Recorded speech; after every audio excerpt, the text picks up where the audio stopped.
Yo.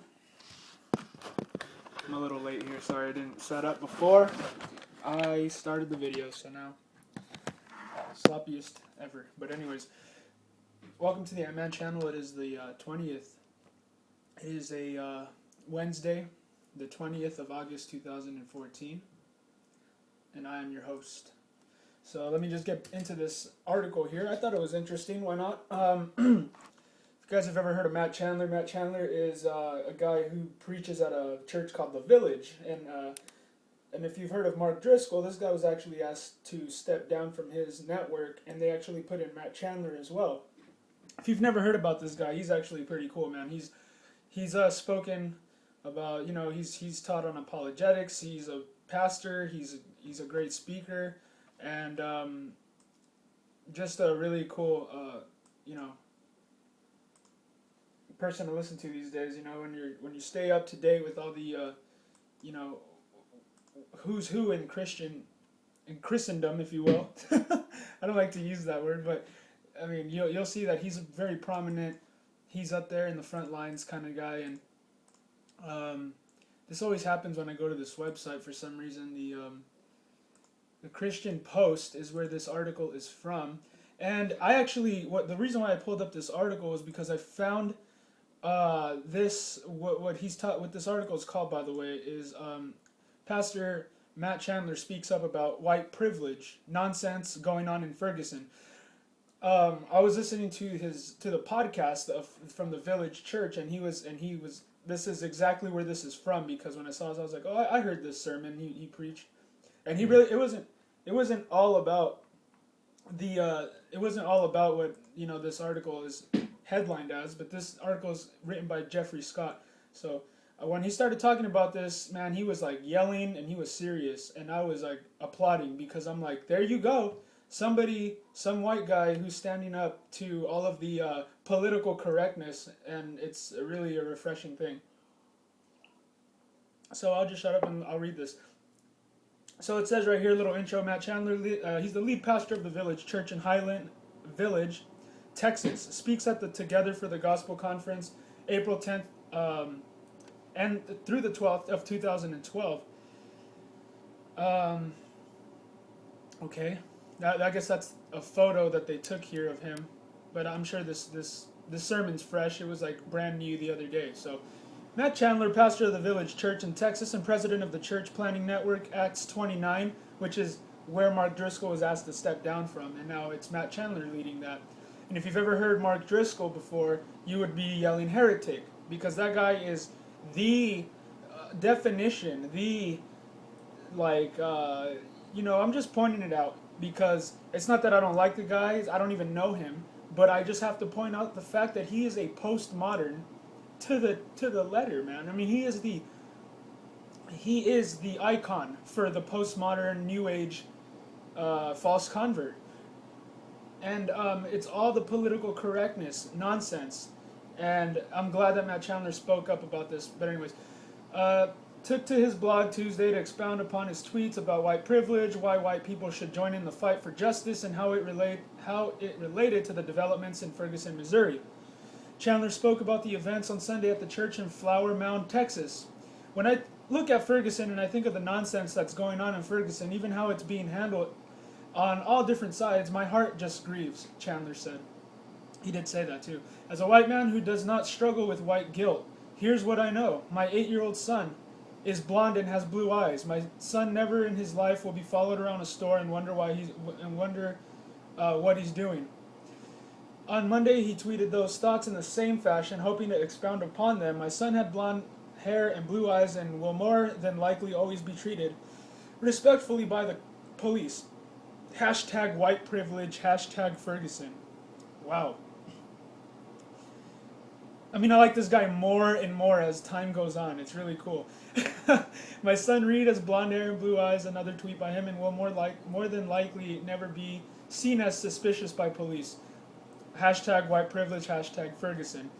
After largely mixed responses to his tweet, Chandler posted on the church's blog to continue to talk about how he felt. This morning I tweeted out 2 sentences that were in the sermon I preached this past weekend at the Village. Chandler said, Both sentences were meant to address and serve as an illustration of white privilege. The idea that white people in most cases have easier paths than most black people. Chandler explained that white privilege is not like blatant racism, and folks who live through it may never have a racist bone in their body. What is so deceptive about white privilege is that it is different from blatant racism or bias, Chandler said. A privileged person's heart may be free from racist thoughts or biased attitudes, but may still fail to see how the very privilege afforded to him or her shapes how he or she interprets and understands the situations and circumstances of people without privilege.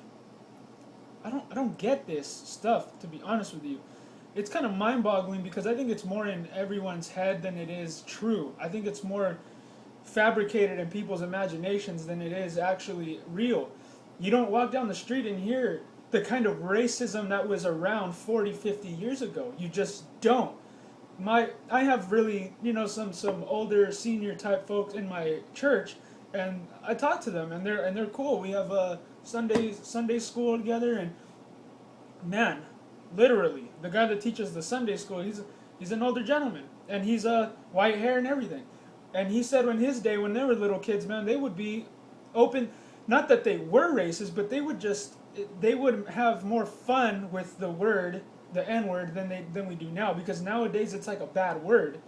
Back then it was just the way that it was just, you know what I mean? There wasn't so much political correctness as today, where you're not trying to offend anyone, and it's really just, you're wasting your time. You're wasting your time if all you're thinking about is how you're not wanting to offend people all day.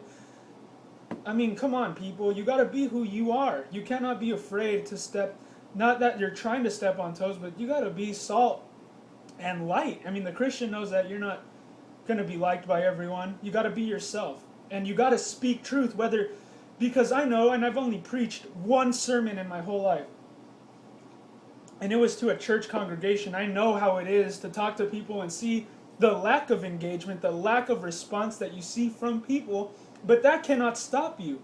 That cannot stop you from speaking the truth, because even though when you're saying a bunch of stuff that's true, and people are just looking back at you kind of like with no response, kind of just waiting for you to say something else, you got to engage more. You got to look for the responses. You got to look for the reactions. You got to want to make those things like accents in the way you speak, right?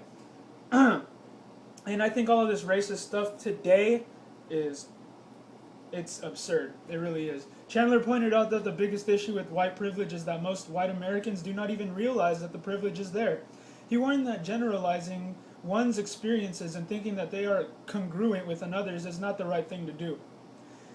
He did say something in the sermon that really caught my attention, because he said, like, if you were black and someone's staring at you at a diner or something, you'd probably be like, yeah, he's staring at me because I'm black. But if you're white and someone's staring at you, Matt Chandler, like, in his, speaking from his own perspective, said that, oh, he must go to the village church. I mean, why else would he be staring at me? It's true, you do kind of get a different feel for it. When I could kind of imagine how it would be like, I guess, if you're black, because of the history we have in this country. But we gotta let things go, you guys. You were never a slave. You probably aren't even from a slave family. I know that all black people are not all of them descendants of slaves. But come on, we all have to get over this, man. We gotta stop listening to the Al Sharptons and Jesse Jacksons of the world that just want to perpetuate all the hatred. Because in my honest opinion, I think that people like the Al Sharptons and Jesse Jacksons, they provoke it, and they want to stir it up, and they want to get it to be an issue. And the whole thing in Ferguson isn't about, in my opinion, race. It's about how the police are way too abusive these days, man. It's not even about whether white people shoot black people, because it's not really surprising. Black people shoot each other all the time too. So why is it that the news only reports it when it's a white guy shooting a black person? And how come the news doesn't report when black people are going around knocking people out unconscious for no reason? I mean, I'm getting really sick and tired of the political correctness. I don't care who you are. I don't care what you went through or what your descendants or your ancestors went through. I don't care, man. That was a long time ago, and you need to get over it. And we got to all pull together as a race of human beings to want to fix the problems of today. We cannot continue to muddy the future with all of the past nonsense. Because you know what, dude, that was a long time ago, man. I mean, God, it's mind-boggling that we hold on to these issues today. But the challenge with white privilege, the challenge with white privilege is that most white people cannot see it, Chandler explained. We assume that the experiences and opportunities afforded to us are the same afforded to others. Sadly, this simply isn't true. Chandler addresses the angst and apprehension that most white people deal with when it comes to confronting white privilege and racism, whether it be acknowledging it or simply dismissing it as just an issue for minorities. And let me have something to say to you simpletons out there that, you know, when you hear me talk about stuff and I'm very passionate about what I believe in, I'm a fighter for liberty, I'm an activist. Don't you ever think in your mind that I am stressing out, that I'm a nervous wreck, that I am just some person who has something to say and rant about out of anger. You're the simpleton sitting around doing nothing all day long, pretending to be so emotionless and cool all the time because that's what you've been taught on MTV to do, right? Just kind of sit back and be such a depraved lunatic that you don't care about what goes on around you. And when you see people like me, you say stupid things like, that guy needs to, he needs to take a chill. Listen, I'm not the normalcy bias type. I'm not the kind that's in denial, living in fantasy land, thinking that there's no problems in the world. There are serious problems in the world that I don't understand. I don't even think I understand how big they really are. The ones that understand how big the problems really are in the world are the Josh Tallers, the Alex Joneses, the Gerald Celentes, the economists, the guys that have been watching, predicting things happening for the last 15 years. These are the people that actually really understand how bad things are today.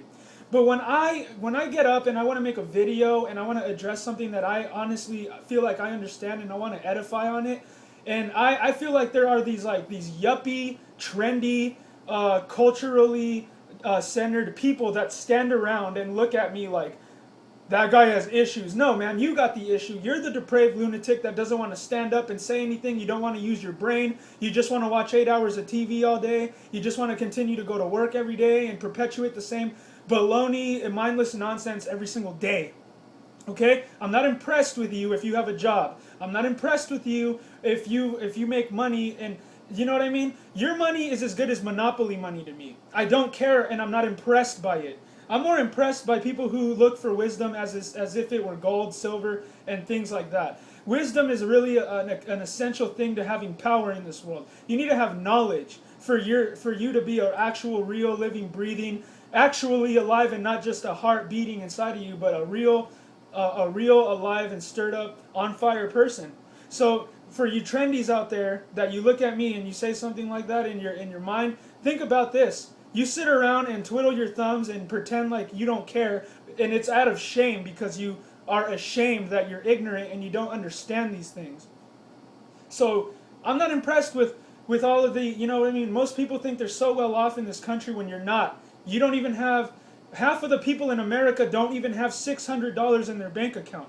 Think about that. Think about how poor you really are. Think about how we're getting poorer all the time, yet you want to act like you have something to hide behind and act like everything's all right. You are in la la land. You are living in a fantasy, and it's all going to come crashing down on you, by the way.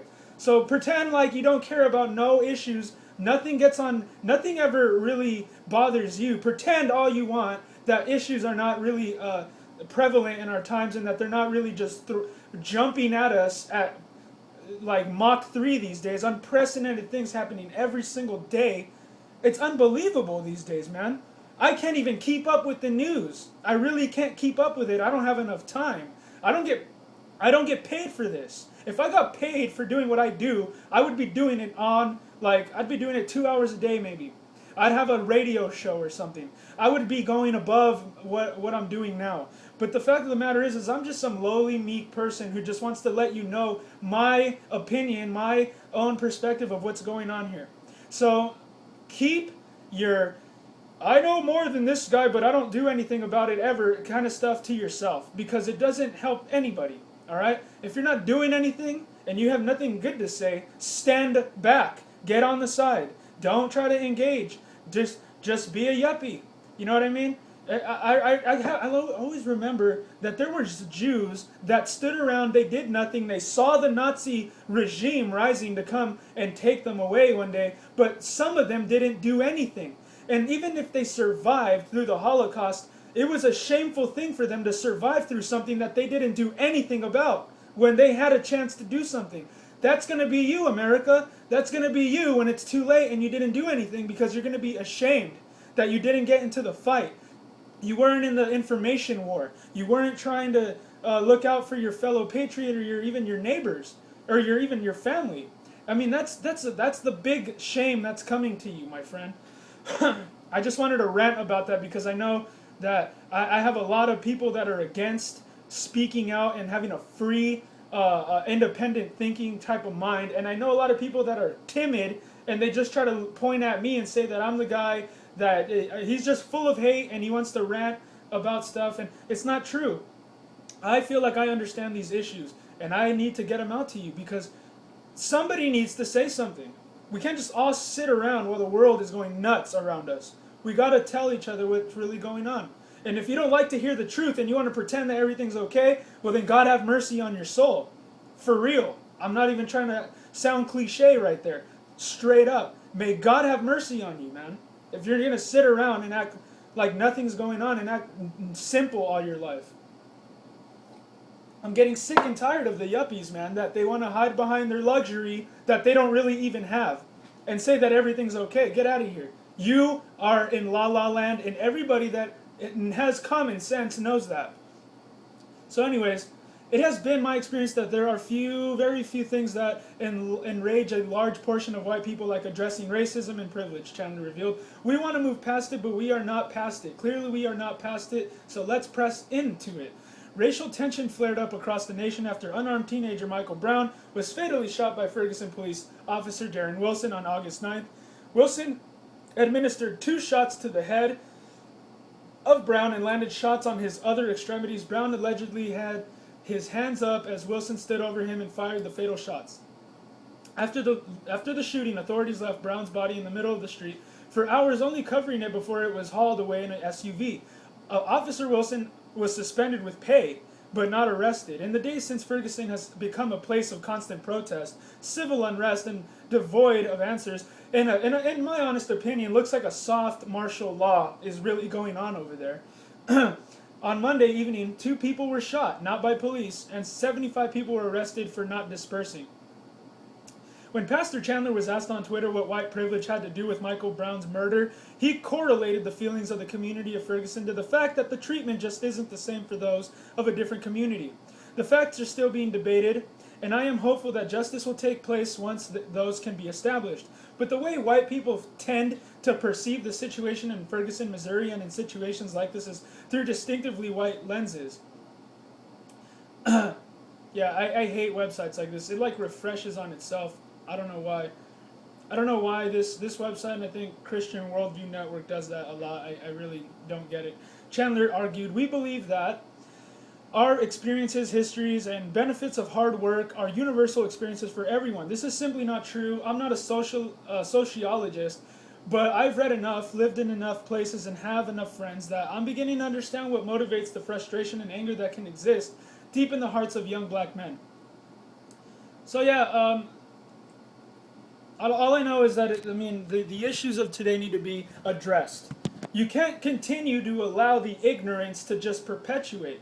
The entitlement, the victimized culture of, if I'm offended, that means I'm right. If I get angry and I start throwing Molotov cocktails, that means that I'm right, and that my anger justifies. No. Your anger doesn't justify anything. Just because you're offended by something doesn't mean that you have a right to act violently against something, because you're the one honestly that is full of hatred and bigotry. If you are so easily offended at what people say, just get over yourself, man. That's pride. If you don't see that that's pride, I'll just share with you today's verse of the day. Today's verse of the day comes from, and this isn't my verse of the day. This is the verse of the day from the YouVersion Bible app. And when I read this today, I was just like, that's a really good word for today. But it comes from It comes from Proverbs 11, I believe. Yes, it's Proverbs 11:2. When pride comes, then comes disgrace, but with humility comes wisdom. That's all it is, you guys, and pride doesn't win you anything. Pride is, I mean, look at all the looting and rioting going on. Do you think that helps your community? Do you guys in Ferguson, Missouri want to be like Detroit? Are you guys trying to go bankrupt? Are you guys trying to destroy the economy faster in the name of what? The black man getting the shaft? I don't think that that's the issue here. We have bigger problems than that. Get over yourself. Because the real problem here is that the police are getting too abusive because they're rolling around in armored vehicles with grenade launchers. We need to stop all that. How are we going to stop all that? The citizens need to become the statesmen again. We need to remind the police that they serve us, and that we're not their damn